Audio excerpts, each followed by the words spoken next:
91. Mrs. Lavanya Jackie Dawson. Lavanya's POV. I was no longer a miss after he placed the Mangal Sutra around my neck. I was no longer Lavanya Verma once he applied sindoor to the top of my forehead. I was now a wife, a daughter-in-law, Mrs. Lavanya Jackie Dawson. How did this all happen? Just a year ago, I met him for the first time, and back then, I hated him. I was terrified of him. He was wrong for me in every possible way. But today, as I look at him, I see so much more. A wonderful friend, a devoted son, a loving son-in-law, an understanding boss, a romantic partner, and above all, a kind-hearted man. And from now on, I will also see him as my husband, as my everything. I will honor him, cherish him, and give him all the love he has prayed for his entire life. I promise you, Mr. Dawson, from this moment on, you will know no sorrow, you will never suffer agony, and you will never be alone again. I made that silent vow to myself as I reflected on the roller coaster journey we had been through. It wasn't easy for me to accept that I was now his wife, but the moment Panditji pronounced us husband and wife, I saw the relief on his face. I saw the pure happiness in his eyes. And in that instant, I knew he was madly in love with me.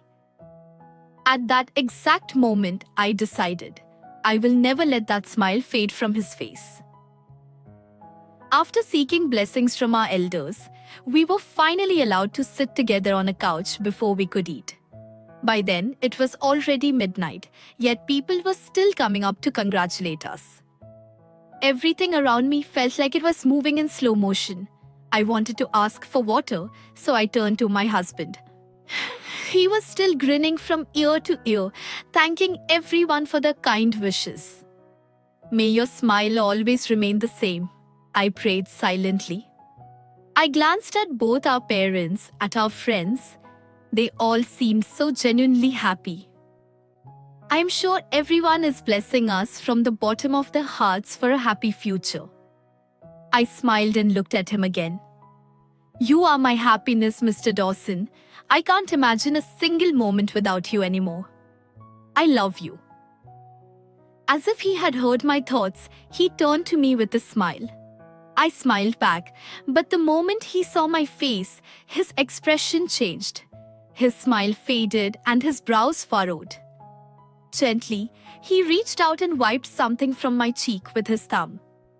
That's when I realized I had tears in my eyes. I couldn't hear anything around me. Every sound echoed strangely in that vast hall. I could see Mr. Dawson's lips moving, but it was as if he was only mouthing words. After a few moments, his voice reached me, distant and unclear. Are you okay? Huh? I blinked in confusion. Everything around me felt surreal, like a dream in slow motion. A bright light engulfed my vision, and then darkness. Lavanya beta? I heard my mama's voice calling me from far away. We should call the doctor, a firm voice insisted. I think she just needs food. She's been on an empty stomach for more than 12 hours now. My daddy's voice came through clearly. As the darkness gradually lifted, light seeped into my eyes. I blinked multiple times, adjusting to my surroundings. The first thing I saw was a glass of water held out by someone. Suddenly, I realized just how thirsty I was. The first word that left my lips was, "Water! Give her water!" Mr. Dawson ordered urgently. "Oh, my doll," Daddy murmured, his voice heavy with concern. I didn't know who had brought the glass, but I was still sitting beside Mr. Dawson, resting my head against his chest. His left arm was wrapped around my shoulders, holding me steady. Mr. Dawson took the glass and gently brought it to my lips. I took a small sip. It felt soothing. Gathering my strength, I tilted the glass further, drinking the rest in one go. "Bring them some food, please," Mr. Jones requested. "She looks weak. She must be starving." You're okay, beta? Mama asked softly. I gave her a weak nod in response. A few minutes later, a plate full of food was placed in front of us. There was pulao, dal fry, mixed vegetable curry, fried vegetables, Punjabi chicken curry, sweets, and a fresh salad. Most of the guests had already finished their dinner. Only our family members remained. Give her a bite, my mother instructed. What? Why? Mr. Dawson looked startled, though no one knew why. It's a ritual, beta. Don't be scared, Mama assured him. In front of everyone? He asked again, looking doubtful. Yes, my mother replied with an innocent smile. Weird, he muttered under his breath, blinking at James, who looked just as baffled. All grooms and brides do this. Your mother-in-law and I did this ritual as well, my father added cheerfully. But there was something else on Mr. Dawson's mind. Oh, okay. I don't mind, but how? I mean, where? He struggled to hide his amusement. Just give her a small bite, Mama said. Oh, okay. He hesitated before leaning toward me. Understanding his great American sense of understanding, I instinctively leaned away. They meant food, I whispered. For a few seconds, Mr. Dawson blinked at me in confusion. Then, realization struck and his eyes widened. Oh, he whispered, glancing around awkwardly. Finally, he scooped up a spoonful of rice with dal and fed me. As soon as he did, everyone clapped. I smiled and then fed him a bite in return. I started to feel more at ease now that all the major rituals were done. But then, the moment arrived. The Pandit ji announced that it was time for Bidai. The second I heard those words, a single tear rolled down my left cheek. This is the moment of truth. No matter whom you marry, if you are a girl, you must leave your parents and your home forever. So unfair. I closed my eyes as the Bidai ritual began. Panditji chanted shlokas, guiding my mother through the ritual step by step. They made me stand up. I still felt weak, but that was nothing compared to the heaviness in my heart. Then, suddenly, I buried my face in my palms and broke into sobs. I didn't see this coming. No, beta, no. Daddy pulled me into a tight side hug. I rested my head against his chest and cried even harder.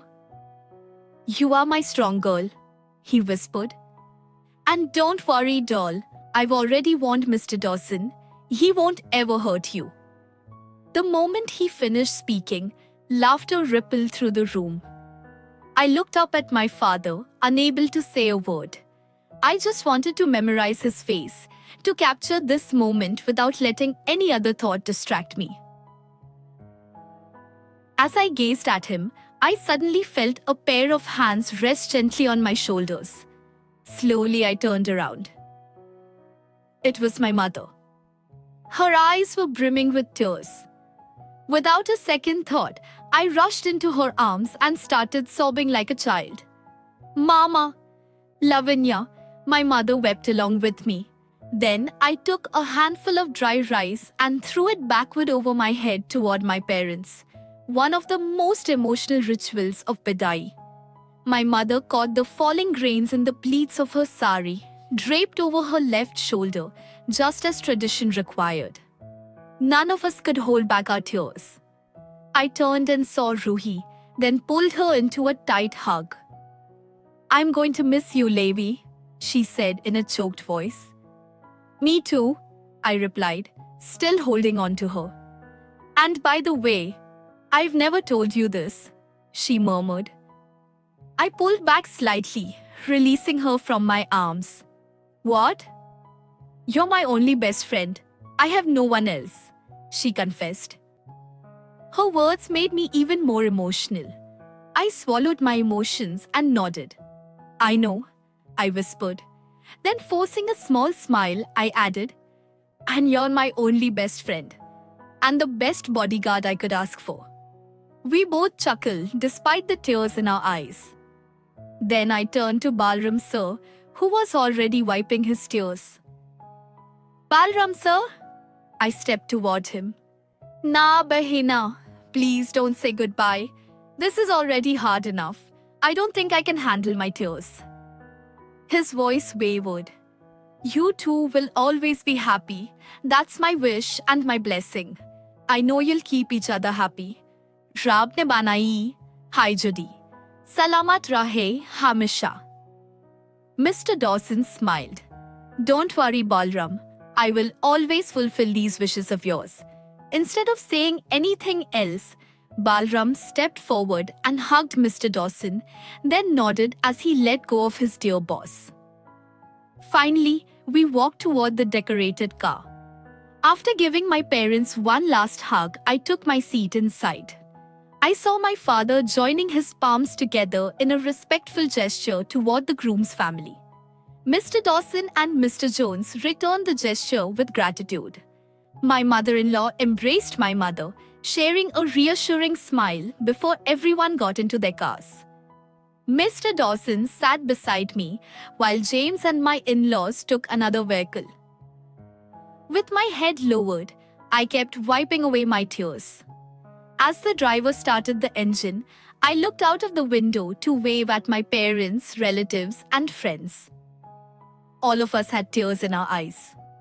A minute later, they were out of sight. I'm going to miss them all. Please, God, keep them healthy and happy. I closed my eyes and whispered a silent prayer. Just then, I heard Mr. Dawson's voice. Hey, I know it's really difficult to be away from your parents, but just think of all the good times we've spent with them. It'll bring a smile to your face. He paused for a moment. And remember, you can always visit them whenever you want and talk to them on video calls every day. I looked up at him, then rested my head on his shoulder. For the first time since the Bidai, I felt safe. I felt secure. When we arrived at Mr. Dawson's duplex, one of our office employees' mother helped Mrs. Jones perform all the Indian post-wedding rituals.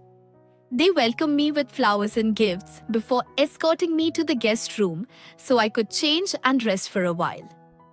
Meanwhile, Mr. Dawson went upstairs. The neighbors and close friends left for their homes, and my in-laws took a nap for a few hours.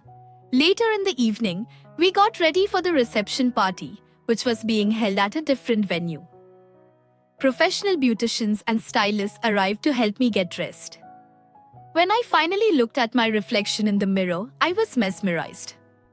They had worked their magic, true artistry. My mother-in-law entered the room and stared at me in awe. Wow, you really are a beautiful woman, she exclaimed. I blushed at her reaction. Come on, sweetheart. Everyone is waiting outside. She held my hand and led me to the living room. Mr. Dawson and my father-in-law were standing near the main door, their backs turned to us. The moment they heard our footsteps, both of them turned around to look at us.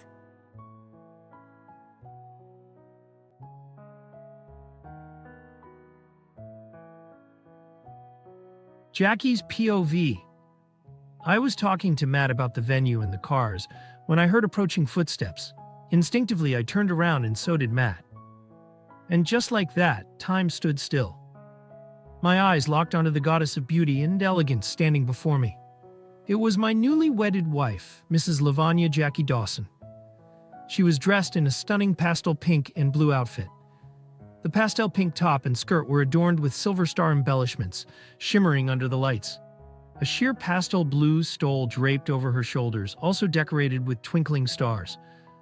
I wasn't sure what this attire was called, but in that moment, she looked as if she had descended from the clouds, wrapped in the glow of stardust. Simply put, she looked like an angel. She was still wearing the necklace and the sindoor I had placed on her, and with that dazzling diamond jewelry, she was breathtaking. Her eyes sparkled, her lips glistened, and her cheeks carried a soft pink blush. I was about to compliment her when Matt spoke first. "You look like an angel, Lavanya." I snapped my head toward him. "You stole my words, Matt." "Thank you." Lavanya's voice rang out, soft, melodic, almost like the first giggle of a newborn baby. "Shall we start now?" Mom asked. Matt nodded while I remained lost, admiring my girl with a smile. Come on," Matt urged, and both ladies followed him toward the cars. I let out a small smile, absorbing every bit of her beauty before lowering my gaze and stepping outside to join them. We arrived at the venue and took our seats on the stage, as requested by my employees and friends. One by one, every guest who had been invited came forward to congratulate us, including Jamal, Kripal, Vishwa, my Indian driver, and my staff from San Francisco. People were taking pictures and recording videos of the celebration while enjoying the food. Then came Balram, bringing his usual energy, shaking the entire stage as if an earthquake had hit. "Sir, I am so happy for both of you," he beamed. "Thanks, Balram," I nodded with a smile. "Oh no, Naji, Ajta mein Ganga Nahalia," he grinned. "What?" I furrowed my brows. "He means he's feeling completely satisfied now," Lavanya whispered to me. "Oh, me too, man," I laughed. Balram hugged me, then handed Lavanya a gift. She responded with a respectful namaste, and we posed for another photograph before he went off to mingle with the office employees. Lavanya's parents soon came over, wished us, and blessed us. They held their daughter close, cherishing the moment. An hour passed and exhaustion began creeping in. I was too tired to greet anyone else.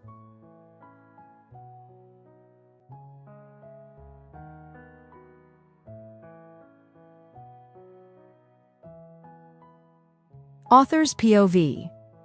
The couple stood side by side, posing for more photographs when Lavanya's gaze shifted. She noticed someone approaching.